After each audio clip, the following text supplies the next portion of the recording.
ISKCON যেখানেই ভারতের আধিপত্যবাদ বিস্তার নিয়ে আন্দোলন মিছিল মিটিং করবে আমরা সেখানে প্রতিরোধ করব।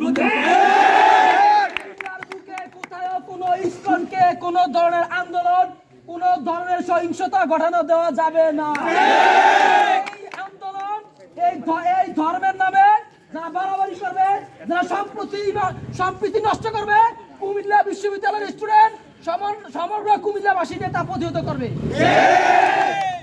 ইসকন কখনো একটি ধর্মীয় সংগঠন হতে পারে না যারা ধর্মের নামে মানুষ হত্যা করে, যারা ধর্মের নামে দেশদ্রোহিতা করে, যারা ধর্মের নামে বাংলাদেশে বিশৃঙ্খলা সৃষ্টি করে। 90% মুসলমান কখনো বাংলার বুকে সম্প্রীতি নষ্ট করতে এই ইসকনকে মাথা ছাড়া করে উঠতে দিব না। আমাদের শেষ রক্তবিন্দু দিয়ে হলো ইসকনকে বাংলার জমিনে প্রতিহত করবো ইনশাআল্লাহ।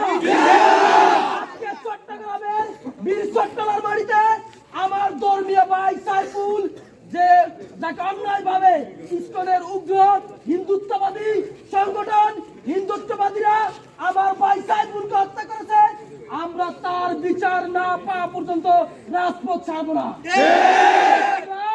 আজকে এই কুমিল্লা বিশ্ববিদ্যালয়ের শিক্ষার্থীরা আলটিমেট দিয়ে যাচ্ছি আগামী 24 ঘন্টার ভিতরে এই উগ্রবাদী হিন্দু সংগঠনের যারা হিন্দু ধর্মীয় নাম ব্যবহার করে আমার ভাইকে হত্যা করেছে তাদেরকে 24 ঘন্টার ভিতরে অবশ্যই গ্রেফতার করতে হবে, নাহলে সমগ্র বাংলাদেশ এই বাংলাদেশের মুসলমান এই ইসকনকে বাংলাদেশ থেকে ঝাড়ু থেকে বিতাড়িত করা হবে।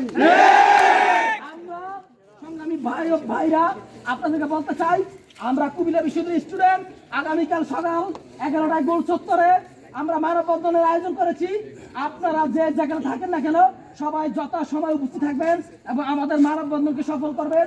আমরা কুমিল্লা বিশ্ববিদ্যালয়ের স্টুডেন্ট আবারও বলতে চাই, এই কুমিল্লার বুকে কুমিল্লা বিশ্ববিদ্যালয়ের স্টুডেন্টরা জানিয়ে দিতে চাই, কুমিল্লার বুকে ইসকন হিন্দু ধর্ম সংগঠনের নাম ব্যবহার করে এই কুমিল্লার ভিতরে অরাজকতা তৈরি করবে, সেটা আমরা শক্ত হাতে দমন করবো।